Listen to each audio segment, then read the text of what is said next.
Olá, colegas, boa noite, tudo bem? Como vão todos? Sejam bem-vindos aqui à nossa live de terça. Vamos começar. O tema que eu defini para a live hoje é defeito malar e agora? Como definir a reconstrução ideal para defeitos nessa região, né? Região mais aqui da bochecha, né? Na região um pouco mais abaixo aqui da região malar, região zigomática. Nessa região aqui, como que a gente vai definir o que a gente vai fazer nesses defeitos, né?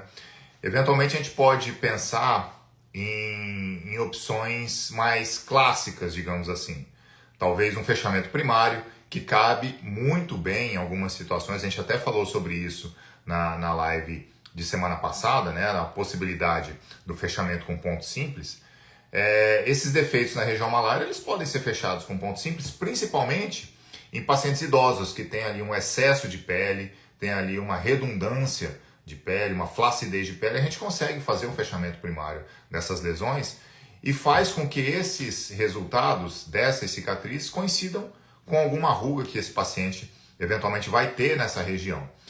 Mas existem casos de pacientes com uma pele mais firme, uma pele mais espessa, né? Uma pele ainda com bastante colágeno, né? Principalmente os pacientes mais jovens.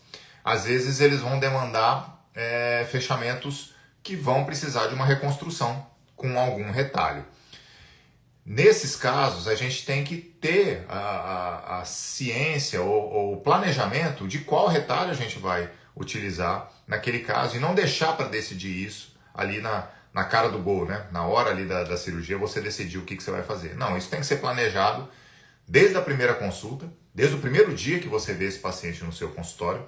Você tem que imaginar, se você definiu pela conduta cirúrgica, você tem que imaginar o que você vai fazer em termos de planejamento, da forma como esse paciente se comporta, das peculiaridades, das suas características, da flacidez da pele, enfim. Aí você define as possibilidades. Eu sempre brinco que é interessante você ter aí 3 opções. Uma opção A, uma opção B e ali uma opção C em casos que eventualmente você não consiga executar o que você pensou inicialmente, tá bom? Eu vou contextualizar um pouquinho o caso. Algumas discussões foram geradas, né, discussões boas, né, para a gente poder crescer dentro desse ambiente da cirurgia cutânea, e alguns questionamentos surgiram ali na caixinha de perguntas.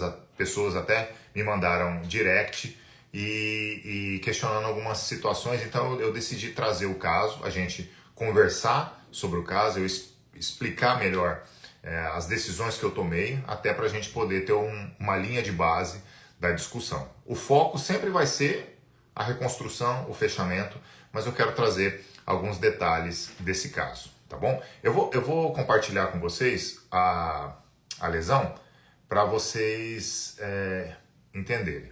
Ó, a lesão é essa, ali na região malar, né, um pouco abaixo aqui da região do seio maxilar, né, um pouco abaixo. Então, próximo ali até da região nasogeniana, tá bom? Esse paciente me procurou e com uma lesão pigmentada nessa região, um paciente produtor rural, tem uma história de exposição ao sol crônica e me procurou para avaliar essa lesão. É importante a gente deixar claro a importância da dermatoscopia, né? A gente, para tomar uma decisão oncologicamente fundamentada do ponto de vista da oncologia cutânea, a gente tem que ter uma análise dermatoscópica inicial. Isso a gente não pode abrir mão. E na avaliação dermatoscópica nesse caso, surgiram muitas dúvidas. A gente sabe que a dermatoscopia de lesões pigmentadas na face, ela é bem diferente dos padrões que a gente analisa da dermatoscopia de lesões pigmentadas em outras partes do corpo. Na face, essas características elas mudam um pouquinho. E até os diagnósticos diferenciais mudam, né? É uma ceratose actínica pigmentada, é um lentigo, é uma melanose solar. Então são várias coisas que a gente tem que avaliar na dermatoscopia para poder tomar uma decisão mais acertada. A dermatoscopia desse paciente eu achei um pouco duvidosa e eu decidi, dada o tamanho da lesão, eu decidi pela conduta que habitualmente a gente faz, que são biópsias, biópsia incisional. Eu sei que lesões pigmentadas, e vocês sabem também que lesões pigmentadas, na grande maioria das vezes, mais de 90% das vezes, a gente tem que buscar a biópsia excisional, aquela biópsia que a gente retira toda a lesão.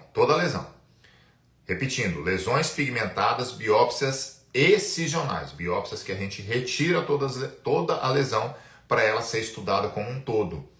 Porque o diagnóstico, ele não é o mesmo em toda carga de lesão. Às vezes, numa parte da lesão é um melanoma, na outra parte é um nevodysplásico, na outra parte tem uma queratose actínica. Então, a lesão ela deve ser estudada na sua totalidade. Mas existem exceções para isso. Primeiro, lesões pigmentadas grandes na face, que é o caso aqui, indicação de biópsia incisional, que você vai tirar só um pedacinho. Lesão pigmentada nos dedos, na palma das mãos, na planta dos pés, em áreas que a gente vai gerar algum defeito mais difícil de fechar se a gente for retirar uma lesão inteira, sem ter uma certeza de que aquilo ali é uma lesão maligna. Então, nesse caso da lesão na face, eu optei por biópsia incisional. Mas é qualquer biópsia incisional? Não. É uma biópsia incisional randômica, ou seja, a gente vai fazer várias biópsias em toda a área da lesão, nas áreas dermatoscopicamente suspeita. Então não é ir aleatoriamente lá e, não, vou fazer aqui. Não. A gente vai olhar com o dermatoscópio, vai achar aquela área onde a gente acha mais que tem uma suspeição maior, vai lá e faz uma biópsia incisional, e isso em vários pontos da lesão. Nesse caso em específico, eu fiz 5 ou 6 biópsias incisionais com punch de 2 milímetros. Usei o punch, lembrar que toda a espessura, essa biópsia, ela tem que incluir toda a espessura da pele, epiderme, derme, tecido celular subcutâneo, e eu fiz ali todas essas biópsias. E o resultado foi de um melanoma in situ, em 4 dos 6 fragmentos que eu tirei, 4 vieram com melanoma in situ. Bom, a partir daí eu decidi partir para o tratamento preconizado para o melanoma in situ, que é ampliação das margens, retirada da lesão com margem de 5 milímetros, e foi o que eu fiz, certo? Eu vou colocar o defeito para a gente poder discutir.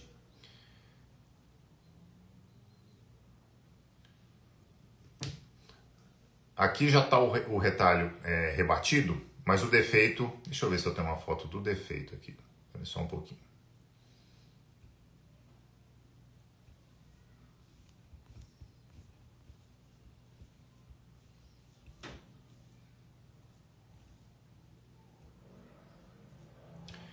Infelizmente eu não vou ter a foto só do defeito sem o descolamento do retalho, tá?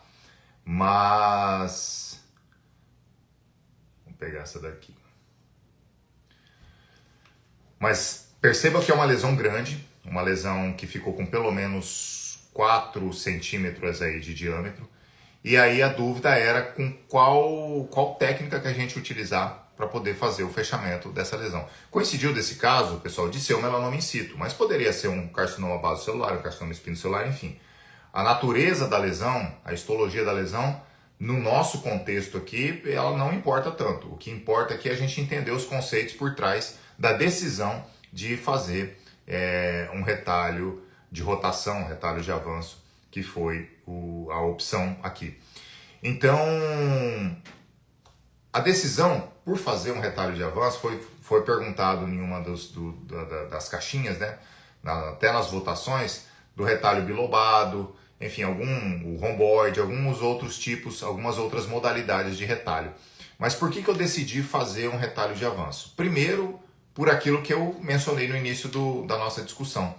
A necessidade que a gente tem de fazer uma avaliação pré-operatória. Então esse paciente ele foi avaliado, a pele aqui da região foi testada, então eu sabia o grau de elasticidade dessa pele na região e a forma como a cicatriz resultante iria casar por exemplo, com as rugas desse paciente ou com alguma situação peculiar anatômica da pele dele. Então tudo isso foi levado em consideração.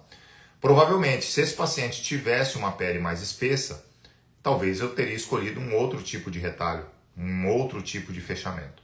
Mas para esse caso, o retalho de rotação, o retalho de avanço funcionou muito bem. Foi um retalho que não teve grandes dificuldades de ser confeccionado. A gente percebe aqui que a mobilidade da pele foi bem tranquila. Eventualmente alguns excessos de pele ali eu precisei tirar um pouquinho para poder acomodar melhor o retalho. Isso é absolutamente normal, isso faz parte da técnica da rotação dos retalhos. Às vezes você vai precisar fazer um triângulozinho, que a gente chama de triângulo de Burrow, para poder acomodar melhor esse retalho.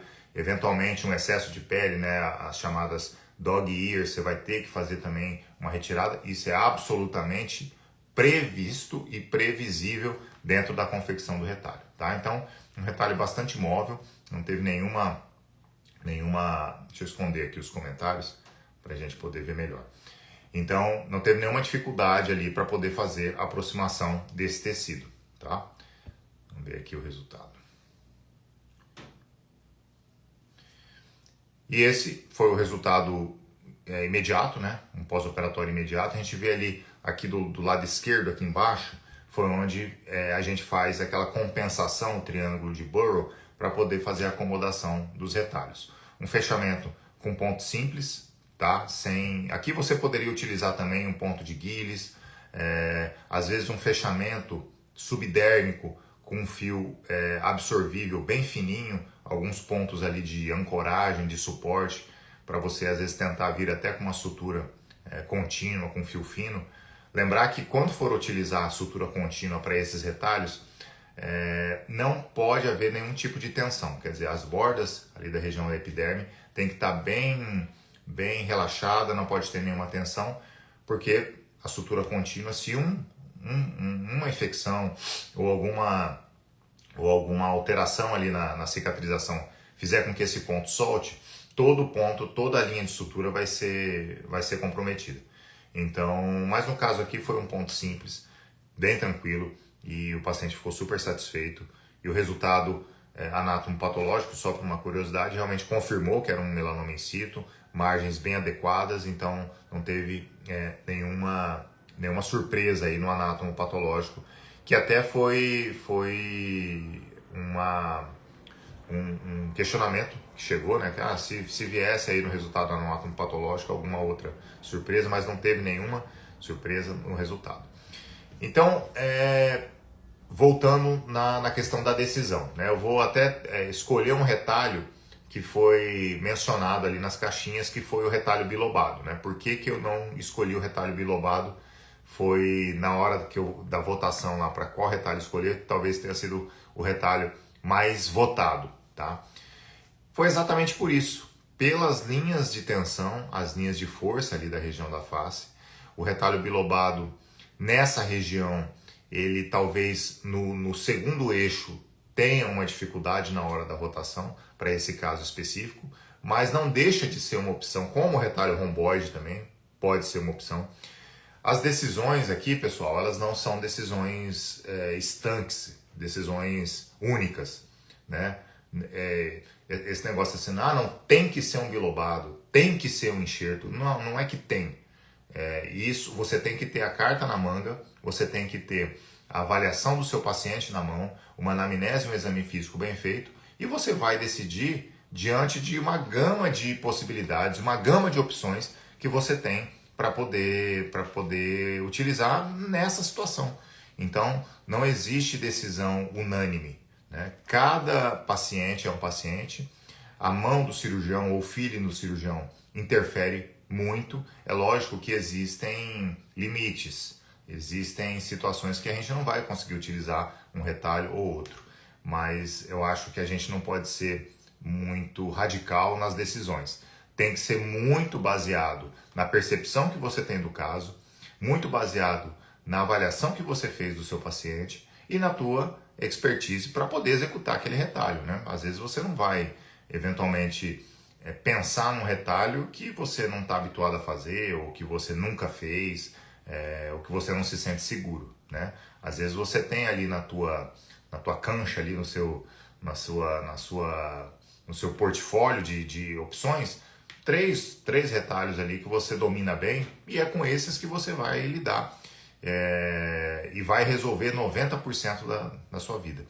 Então, acho que a mensagem que eu gostaria de deixar era isso, que a gente, primeiro, conhecer o paciente, examinar o paciente e definir as possibilidades de atuação no sentido da escolha do retalho e principalmente fazer isso com um senso técnico mínimo ali para que você não traga mal para o paciente ou, enfim, gere processos cicatriciais ali ou uma cicatriz muito grande, além do necessário. Enfim, tudo isso tem que ser muito discutido e muito conversado com o paciente também. Isso é bom deixar claro. Essa conversa ela tem que ser muito, muito próxima. Você alinhar expectativas com o paciente, tá? Dizer que sim, o paciente ele vai ter cicatriz, não tem como. Deixar isso muito claro, é um processo fisiológico da gente, a cicatriz faz parte. E o que a gente vai fazer é tentar minimizar eventuais defeitos ou eventuais processos cicatriciais exuberantes, por exemplo. Então, um paciente com fototipo mais alto, um paciente mais moreno, a gente sabe que tem uma predileção para a ocorrência, por exemplo, de queloide ou cicatriz hipertrófica. Isso tem que estar muito alinhado com o paciente para que a expectativa que ele vai ter no pós-operatório seja condizente com a história dele, enfim, com o contexto que você tá alinhando com ele, né? Tamanho de cicatriz, posição da cicatriz. Importante deixar claro que o processo cicatricial ele acontece ao longo dos meses. A gente tira os pontos ali com 7, 10 dias, mas não é aquela cicatriz que vai ficar. Isso tem que estar muito claro para o paciente. Entender que aquele processo cicatricial ele é contínuo. Lembra das 3 fases da cicatrização? Então, o paciente vai passar por todas aquelas fases. E você tem que conhecer essas fases para poder dividir com o seu paciente e dizer para ele que é daquele jeito que vai ser. E o resultado final daquela cicatriz, falar para ele assim, ó, tua cicatriz vai ficar finalizada, branquinha, conforme a outra cicatriz que o senhor tem aí no braço, não sei, daqui 8, 9, a literatura fala que pode chegar até 12 meses, né, o prazo final para um processo cicatricial finalizar. Então isso tem que estar muito bem alinhado com o paciente, tá bom? Outra coisa que eu queria discutir, nesse caso em específico, foram as possibilidades diagnósticas levantadas na caixinha de perguntas lá. Eu até falei um pouco disso no início aqui da nossa live, sobre hipóteses diagnósticas, né? Uma hipótese que apareceu muito ali foi queratose seborreica. A queratose seborreica, ou ceratose seborreica, ela tem um padrão dermatoscópico muito, muito claro. Assim, quando a gente coloca o dermatoscópio numa queratose seborreica, a gente já bate o olho ali na dermatoscopia e já sabe pelas características, né, dessa lesão, a gente já sabe que é uma queratose seborreica. Bom, lembrar que a queratose seborreica ela não é uma lesão... Normalmente ela acompanha outras lesões como ela naquela região. A gente está falando aqui da face. Então, normalmente é uma lesão mais elevada, é uma lesão com limites muito bem estabelecidos. Ela é um pouquinho mais alta, um pouquinho mais áspera. Então, até as características clínicas, até as características macroscópicas da queratose seborreica é um pouco diferente da lesão que a gente viu. Deixa eu colocar a lesão de novo aqui para a gente olhar. Então, a queratose seborreica ela não tem esse padrão. Você pode ver que essa lesão tem um padrão mais heterogêneo, tem áreas com uma coloração mais escura, áreas com uma coloração um pouco mais clara, tem áreas ali sem pigmento, então não é a característica da queratose seborreica. A gente não vê limites muito claros dessa lesão. Então tudo isso, só da parte clínica, né? Só da avaliação macroscópica, a gente já vê que não é muito compatível com queratose seborreica, tá? Então, talvez a primeira hipótese não seria essa. Mas as outras hipóteses são muito válidas. A melanose solar, o próprio lentigo, uma queratose actínica pigmentada, tudo isso são hipóteses diagnósticas e que a dermatoscopia ela vem para poder ajudar a gente a fazer essa definição do que essa lesão poderia ser, tá bom? Falando agora um pouco em relação a... Eu quero até voltar, eu falei um pouco disso no meio da live, em relação a possibilidades de fechamento, não escolha de retalho, não, acho que isso a gente já conseguiu definir aqui, por que eu optei pelo retalho de rotação. Mas um pouco de técnica cirúrgica, no sentido de fios a escolher, tipos de sutura para fazer, materiais. Eu queria falar um pouquinho sobre isso, porque isso é importante na hora, principalmente para você que está montando seu consultório agora, está começando a trabalhar com cirurgia cutânea, com cirurgia dermatológica. É interessante a gente conversar um pouquinho sobre isso. Às vezes pode parecer um tema um pouco mais básico, mas é importante. O que a gente usa basicamente ali na confecção, por exemplo, desse retalho que eu utilizei? Uma caixa básica, uma pinça de Addison com dente, um porta-agulha com vidia para você não traumatizar a agulha, né? Um bisturi com uma lâmina número 15. Então isso aí são os materiais básicos que a gente tem ali para utilizar, tá certo? Escolha de fio, por exemplo. Lesões na face é fio fino, 5 zeros, no mais de 90% das vezes é o fio que você vai utilizar. Nylon 6 zeros para lesão ali na pálpebra, lesões em tecidos mais moles. Às vezes a gente vai fechar aqui o sulco nasogeniano quando a gente faz um retalho nasogeniano. A gente pode fechar com nylon 6 zeros aqui em sutura contínua. Então nylon 5 e nylon 6 são os carros-chefe para fechamento das lesões na face. Raramente eu vou utilizar fios mais grossos. Eventualmente um nylon 4 zeros, às vezes para dar um suporte em algum tipo de retalho.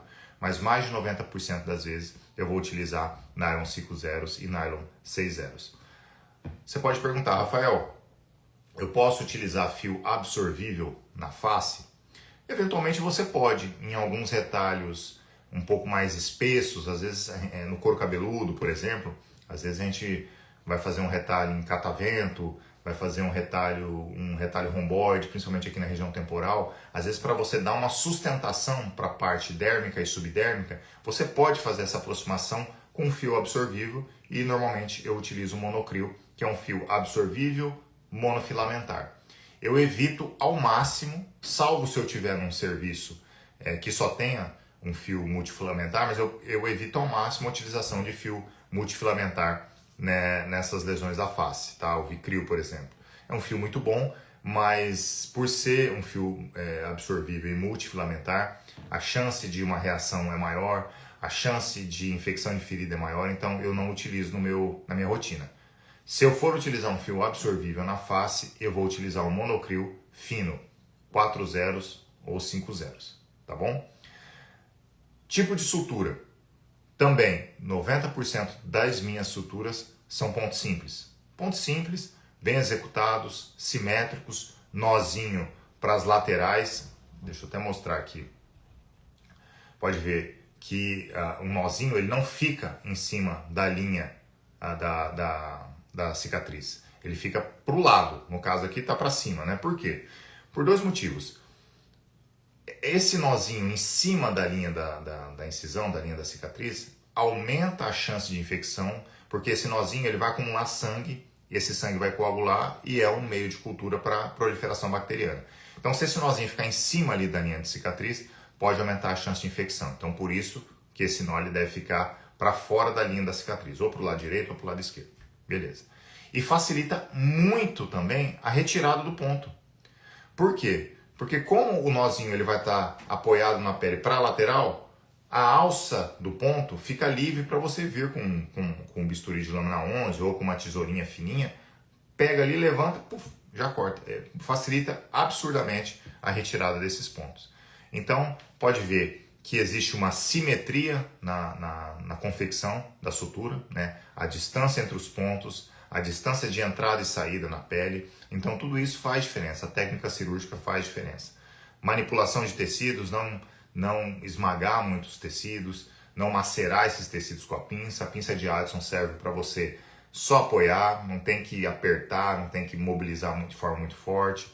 Empunhadura do porta-agulha. Então, são várias dicas, né? Várias formas da gente trabalhar a técnica cirúrgica que lá na frente vai te trazer um benefício de menos trauma tecidual, consequentemente, menos trauma tecidual, menos possibilidade de infecção e com isso a saúde da sua ferida, da sua cicatriz vai ser muito mais favorecida para trazer melhores resultados, tá bom? Então, recapitulando, fio fino na face, nylon 90% das vezes, 4 zeros raramente, mais da metade, mais de 90% das vezes, 5 zeros e 6 zeros. Fio absorvível, fino, monocril, 4 zero ou 5 zero e sutura, ponto simples. Você pode utilizar uma sutura de Gilles? Pode, eu uso bastante o ponto de Gilles para o fechamento. É um ponto que tem um resultado estético muito bom. Ele depende talvez de um retalho que tem ali uma derme, uma subderme um pouco mais evidente para você poder fazer aquela ancoragem do ponto de Gilles, mas é um ponto muito bom, é um ponto com resultado estético muito legal. Me perguntaram uma vez da utilização de Prolene na face. Prolene é um fio inabsorvível, né? Monofilamentar, e a utilização do Prolene. Eu particularmente nunca usei, mas nos Estados Unidos eles têm como rotina a utilização do Prolene para fechamento da pele. Prolene fino também, da mesma forma que o nylon, Prolene 5 zeros, 6 zeros. A diferença é que aqui no Brasil a gente acha o Prolene nessa espessura de fio, né, fios mais finos, o Prolene com agulha cilíndrica, uma agulha não cortante. Então isso talvez dificulte um pouquinho na hora de você passar a tua agulha ali, enfim, para dar um ponto. Mas se eventualmente numa situação você só tiver o Prolene para poder utilizar, um Prolene fino, pode utilizar tranquilamente, é um fio como o nylon, né? É um fio inócuo, bastante inócuo, que por ser monofilamentar também a chance de ter infecção de ferida ali é baixa, então é um fio que você pode utilizar também. Mas o que a gente usa no dia a dia mesmo é o bom e velho nylon, um fio muito bom, é um fio versátil, a gente pode utilizar o nylon em praticamente todas as possibilidades de reconstrução. Não só da face, mas, enfim, do corpo inteiro, tronco, né? A gente fala basicamente da face, mas as possibilidades de reconstrução e utilização de retalho para lesões também em outras partes do corpo, né? Nos braços, aqui no tronco, nas costas, são as mesmas. Né? Os princípios da utilização do retalho é o mesmo. Né? Lógico que na face, pela escassez de tecido, a gente deve levar em consideração algumas outras peculiaridades. Mas a gente pode utilizar o mesmo princípio para a utilização. O colega perguntou aqui o que eu falo em relação aos adesivos que substituem pequenas suturas. Olha só, isso está relacionado muito diretamente ao tamanho do teu defeito. Né? Defeitos grandes, você utilizar só adesivo, enfim, tem várias marcas aí eles são curativos, na verdade.